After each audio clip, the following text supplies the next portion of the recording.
কানাডার ভিসার জন্য দালালের পেছনে লক্ষ লক্ষ টাকা খরচ না করে নিজেই আবেদন করা সম্ভব এবং এটিই সবচেয়ে নিরাপদ পদ্ধতি।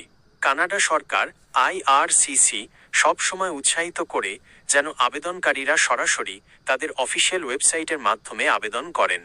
নিচে ধাপে ধাপে নিজে আবেদন করার পূর্ণাঙ্গ নির্দেশিকা দেওয়া হলো। প্রয়োজনীয় কাগজপত্র গুছিয়ে নিন। আবেদন শুরু করার আগে আপনার কাছে নিচের ডকুমেন্টগুলোর স্ক্যান কপি থাকতে হবে। পাসপোর্ট, ন্যূনতম 6 মাস মেয়াদ আছে এমন পাসপোর্ট।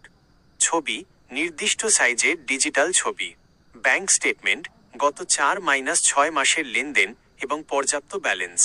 পেশাগত প্রমাণ, চাকরির ক্ষেত্রে NOC বা ব্যবসার ক্ষেত্রে ট্রেড লাইসেন্স।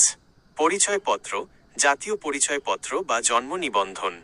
উদ্দেশ্য, purpose of visit, invitation letter বা হোটেল বুকিং এবং ট্রাভেল প্ল্যান। 2. সঠিক ক্যাটাগরি নির্বাচন করুন।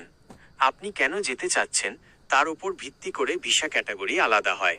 যেমন ভিজিটর ভিসা V1, ঘুরতে যাওয়া বা আত্মীয়দের সাথে দেখা করা। স্টাডি পারমিট, পড়াশোনার জন্য। ওয়ার্ক পারমিট, কাজের অনুমোদনের জন্য। 3. IRCC পোর্টালে অ্যাকাউন্ট তৈরি। কানাডার সরকারি ওয়েবসাইট canada.ca এর লিঙ্কে যান। IRCC পোর্টালে একটি অ্যাকাউন্ট তৈরি করুন।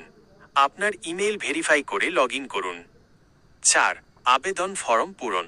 লগ ইন করার পর apply for a visitor visa অপশনটি পাবেন। সেখানে আপনার ব্যক্তিগত তথ্য দিন। আপনার কোনো ক্রিমিনাল রেকর্ড আছে কিনা বা আগে ভিসা রিফিউজ হয়েছে কিনা তা সততার সাথে জানান। আবেদনের প্রতিটি অংশ নির্ভুলভাবে পূরণ করুন। 5. ডকুমেন্ট আপলোড এবং ফি প্রদান। সবগুলো প্রয়োজনীয় কাগজ নির্দিষ্ট সেকশনে আপলোড করুন। ফাইলগুলো সাধারণত PDF বা JPEG ফরম্যাটে হতে হয়। সবশেষে ভিসা ফি এবং বায়োমেট্রিক ফি প্রদান করতে হবে।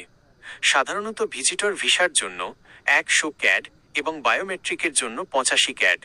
আপনি যে কোনো ইন্টারন্যাশনাল ক্রেডিট বা ডেবিট কার্ড দিয়ে এই পেমেন্ট করতে পারবেন। 6. বায়োমেট্রিক এবং পরবর্তী ধাপ।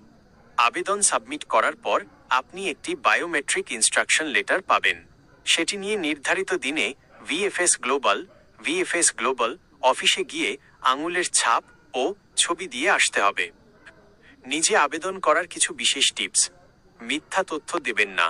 কোনো তথ্য গোপন করলে বা ভুয়া কাগজ দিলে স্থায়ীভাবে নিষিদ্ধ হতে পারেন। সহজ ভাষা, কভার লেটার বা পারপাস অফ ভিজিটে সহজ এবং স্পষ্ট ভাষায় আপনার ফেরার কারণ, হোম টাইজ ব্যাখ্যা করুন। অফিসিয়াল সোর্স, সবসময় canada.ca এর লিঙ্ক ডোমেইন ব্যবহার করবেন। এর বাইরে অন্য কোনো সাইট থেকে প্রতারিত হবেন না। আপনি কি কোনো নির্দিষ্ট ক্যাটাগরির, যেমন ট্যুরিস্ট বা স্টুডেন্ট ভিসার জন্য আবেদন করতে চাচ্ছেন? তাহলে আমি সেই নির্দিষ্ট ক্যাটাগরির জন্য চেকলিস্ট তৈরি করে দিতে পারি।